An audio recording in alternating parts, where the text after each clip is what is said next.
Hi guys, sorry for the lighting. I don't know why I didn't put my studio light on, but it's a darker one today. So I'm here to do my September wrap up.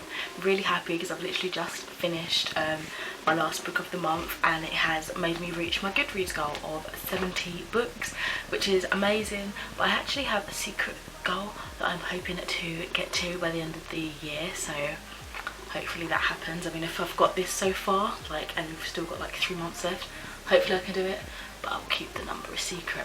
Anyway, I managed to read 13 books this month, which is funny because my birthday was the 13th of this month, and I just feel like connections in the universe, you know.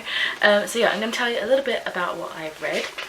I will say quickly, just before I forget, because sometimes I feel like it's an afterthought, I'll give you my reading breakdown now, and then I'll go into what I read and like my reviews and stuff.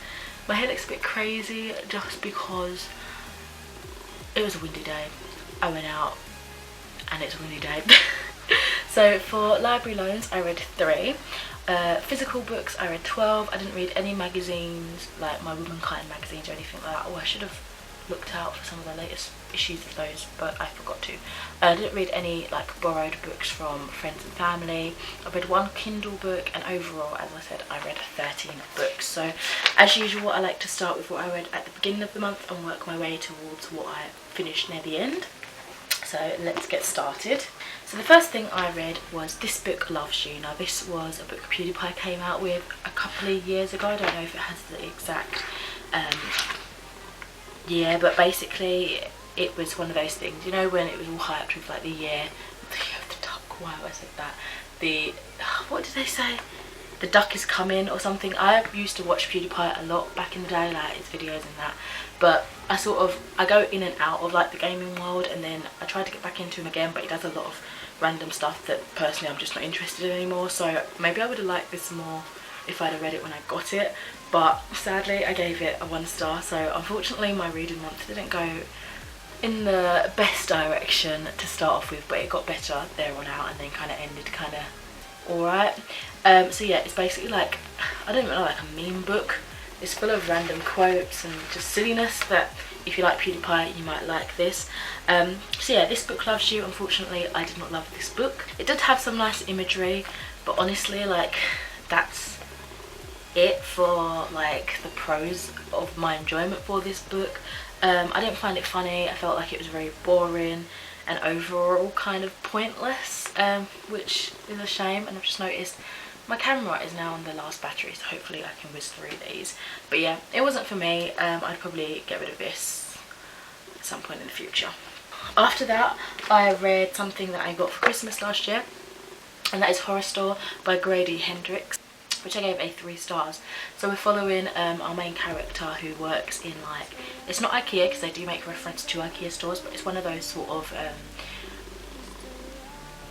shops, those sort of furniture shops where you assemble everything yourself and that sort of stuff. So one day the manager of the store is like, we've got a lot of vandalism happening, it must be at night, but we need basically like an undercover night team to just stay for a night and see who's coming in, who's vandalising everything, and hopefully catch them. But it goes in a completely darker route. It is a horror book, it's a comedy book, like a sort of parody on these sort of shops and like their morals and stuff like that, but it is like a horror story throughout, and you kind of see how these vandalisms are taking place. It's not of an earthly manner, which was interesting. So I gave this 3 stars.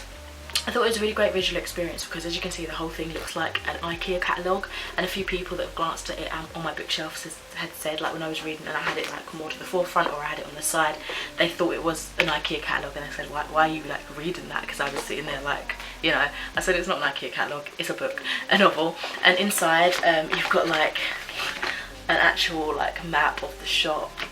You've got, at each chapter you have like one of the designs and like just like the catalogue, which I really like. So it's, yeah, really great visual experience. I feel like it's taken the classic haunted house trope and made it quite unique, and there's a nice unique spin to it, so that was fun. Set in like a modern background, something that's kind of relatable, you know. Yeah, I was interested in exploring the plot and seeing how the story developed and how it ended too. I'd say we had a very dislikable main character, and we needed to amp up the horror a little bit more because it wasn't as creepy and spooky as I was hoping for, but it was still very enjoyable. After that, I read The Price of the Occult. No, I keep saying that. It's The Price Guide to the Occult by Leslie Wharton, who's actually the author of The Strange and Beautiful Stories of Ava Lavender, which I do believe is one of the books I would like to read eventually, but I haven't got to it yet. So I gave this a 4.5 stars because I read quite a lot for me. Some of these synopsises have kind of gone out of my head, so forgive me for reading the synopsis on the back. But it says, all Noel Blackburn wants is to live an unremarkable teenage life, but as a descendant of the witch Rona Blackburn, who famously cursed her family over a century ago, Noel is no stranger to suffering. She has reason to hope, however, that she may have escaped the thornier side effects of Rona's curse. Then a mysterious book comes out, promising to cast any spell for the right price. The author, Noel's own mother, is performing magic that should be far beyond her capabilities, and such magic always requires a sacrifice. So yeah, I found this absolutely fantastic. I really did enjoy this book. Stunning cover, but the inside was just as good for me. I gave this a 4.5 stars. I loved the magic in this, like the kind of the magic lore, like how it all worked. We didn't get a lot of detail on it, but just the type of like powers that were in here were pretty cool. I loved the LGBTQ plus rep in this as well, which was nice. Felt like we had some interesting discussion on self-harm and child cruelty and neglect, so trigger warnings for that. I felt like it was done interesting, it provoked conversation, that sort of thing. I would say though, it did have some confusing plot holes at times, which again led me to be like, what? You know, so some scenes felt kind of random and displaced, but other than that, I think that's probably the only major thing that's screaming at me that deducted like a 0.5 star to make it 5 stars. But other than that, yeah, I really did enjoy this and would totally recommend it if you like those sort of witchier reads. After that, I read my ebook. This was just finishing off The Pets at Primrose Cottage by Shield & Autumn, which was part 4, No Place Like Home. So I really did enjoy this series as a whole. She brings them out as like on NetGalley when you read them as like a early access. She brings them out serialized, so usually in 4 parts. But I believe when they're physically in stores, it's the book as a whole, like a whole novel. But yeah, 4.5 stars.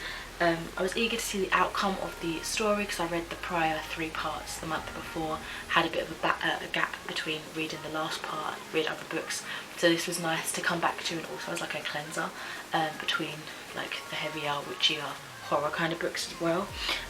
Yeah, so I loved Emma coming clean about a lot of stuff. I mentioned in previous videos that she lied a lot. What was that thing, you know, all that drama was going on with Jacqueline Hill makeup and that. She was a good girl, but she was a liar. Basically Emma as this main character. Enjoyed the animal antics as well, and again seeing that business grow and thrive, that was so cute. But I would say there was some really odd phrasing that I felt like could have been done without, that I didn't appreciate. And again, I hate the lies. I can tell that was obviously one of the driving forces for the plot, but it's just something that bothers me. After that, I went and read The Complete Mouse by Art Spiegelman. Now, this collects the binds up Volume 1 and Volume 2. Volume 1 is called My Father Bleeds History, and Volume 2 is And Here My Troubles Began. So again, I'll read the synopsis if I can find one. I don't think there's one on the back, but basically Art Spiegelman's dad grew up during the war, World War II, with Hitler and everything, and he faced sort of discrimination and like prosecution for being Jewish, and it basically his whole story. It's triggering. There's a lot of things with suicide. There's obviously the terror and the hideous goings on of what happened in like the concentration camps and stuff like that, but it was a really interesting story to read, and especially in graphic form. This was quite a big book spoken about a couple of years ago, but I didn't realise that it's actually a really older release. Like, it came out kind of ages ago actually, in my mind as a 23-year-old. That seemed like a while ago. It was the winner of the Pulitzer Prize of that year, I think, or I don't know if it came back and they used it again. I'm not sure how the rules work on that thing. But yeah, so I gave this a 3.5 stars. I did find the story interesting, like interestingly uniquely told. Again, as I mentioned, we've got cats as the Germans and mice as the Jewish people, and just again, as a graphic novel, telling a story like this, I thought that was really unique. Again, I loved that people were represented as animals as well. That was pretty cool, although that's kind of just it for me. I probably don't get any deeper meanings of why these cat people have been selected for this specific animal, you know what I mean? I feel like it has a deeper meaning than what I can understand. I will say I really didn't like how Art treated his dad in this. The way he spoke to him and about him was horrible in my opinion. It's kind of like he just was interested in getting the story written down before he like died, because he was really into his old age as the story was being told to him. But he does talk about this, and it's quite like it's a good, I think it's quite brave to put all that honest feeling into this, knowing how you appear, but knowing that it's also the truth, and this is how you spoke to your dad and how you talked of him. So yeah, he does mention it. It's not something that he doesn't know, that he spoke to him badly. But it's one of those things, as I was reading, I was like, oh, I wouldn't talk to anyone like that, if you know what I mean. And it did have an abrupt ending, but again, real life stories often do end abruptly. But yeah, this was a very interesting one, an important read, I would say. I'm glad to have read it. Then I read the last 3 volumes of Black Cat. So that is volume 18, 19 and 20. So I finished the whole series now, which I'm really happy to have done. I feel like I started it this year, I might be lying. I think I started it end of last year maybe and finished it this year. It's not too bad. So for volume 18 I gave 3 stars. I felt like it was fast paced, action packed, entertaining. The only thing is some scenes I felt were not fully explained. Volume 19 I gave a 3 stars also. I love the extra features about Train and Savant, how they met. But I felt like it did drag out at this point. It's just like, come on, it needs to be over now. Like, it's too much filler. And then lastly for volume 20 I gave a 4 stars. Sorry, I forgot to say the by Kentaro Yabuki. I gave this a 4 stars. I felt like the flashback scene was absolutely amazing. Had a lovely message at the end as well. Epic battle scenes, but again, it just felt too dragged out, you know. After that, I read the book called The Familiars by Stacey Halls. I always want to say Hollis or something. I did forget to mention at the beginning of the month I was trying to take part in the year-a-thon. I say that now because this was one of the books I wanted to get to, so I'll quickly jump to that now. So that was going from the 2nd to the 8th of September, and the theme was New Beginnings, so a first book in a new series or a new to you author.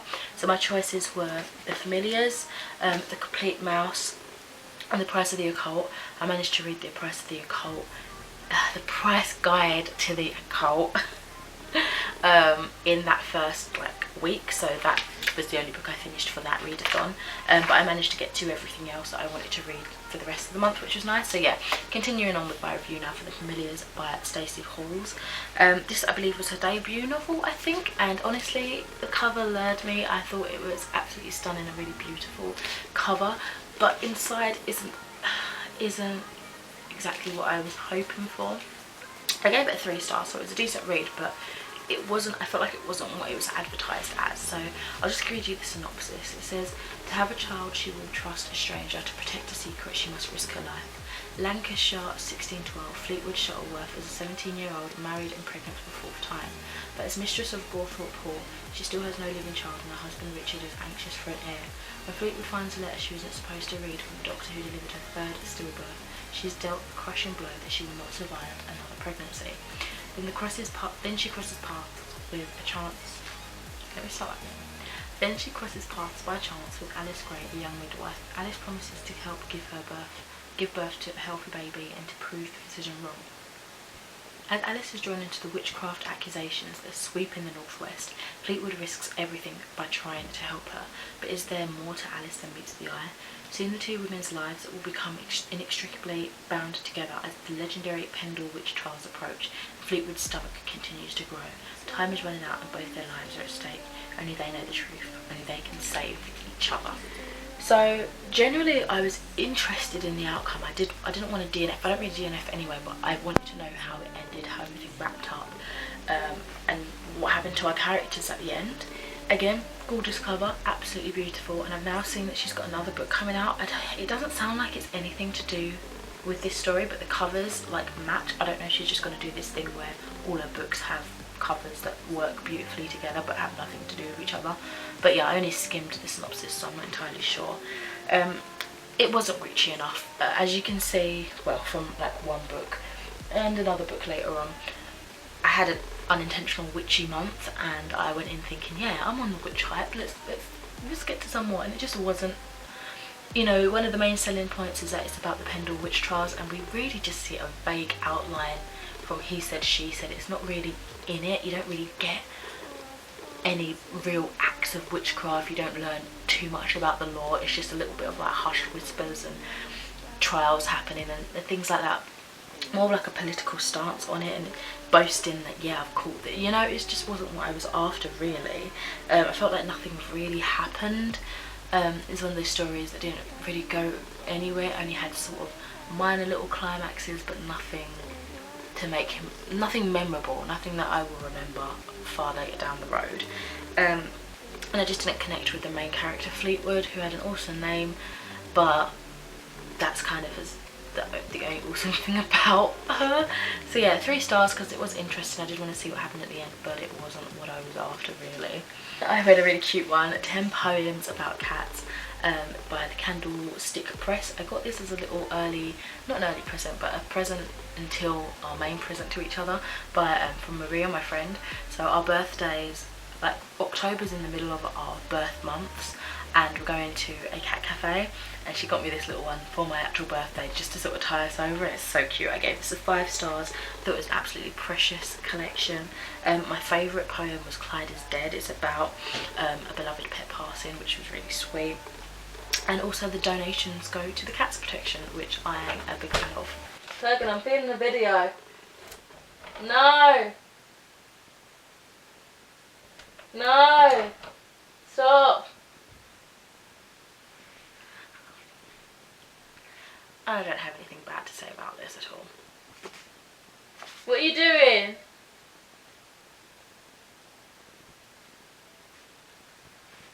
Hold on. He tried to blame it on Elsa, saying she was coming in, but it was actually him because he was craving attention.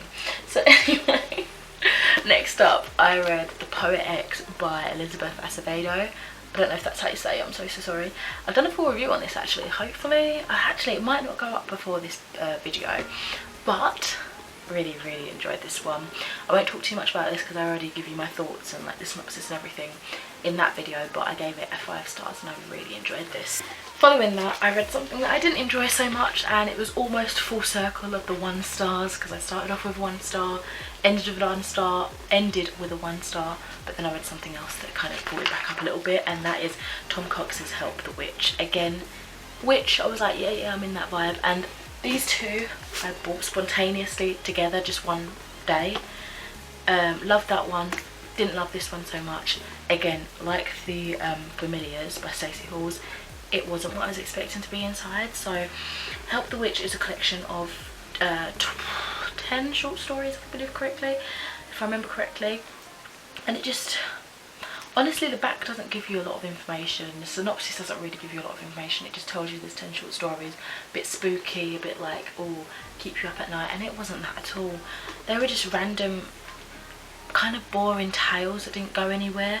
I don't really have any good points about it. I mean, I like the illustrations dotted in, the cover was nice, and that's actually what lured me. Again, shouldn't be cover buying, to be fair. I should have known my lesson, but it was just boring. It wasn't scary. The stories went nowhere. It just weren't what I was expecting at all, and I was very disappointed with this. So this is another one that I'll probably get rid of at some point. And then lastly, literally about however long it's taken me to film this ago, I finished Suicide Squad Volume 3, Death is for Suckers. I've got a joint review of the first 2 volumes. I will link, it's an older one, but I wanted to jump back in this one because I think there's only 4 volumes out. And yeah, so I wanted to come back in here. It just continues on following the Suicide Squad team, you know, doing some more Black Ops missions. I gave this a 3 stars, found it very entertaining. I loved being back in this world, and Harley Quinn had some hilarious scenes. Like, some of her like one-liners just proper tickled me. But I will say, I don't get this whole regeneration, they're not dead, surprise sort of plot that was happening with some of these characters. I was very confused as to how that's happened.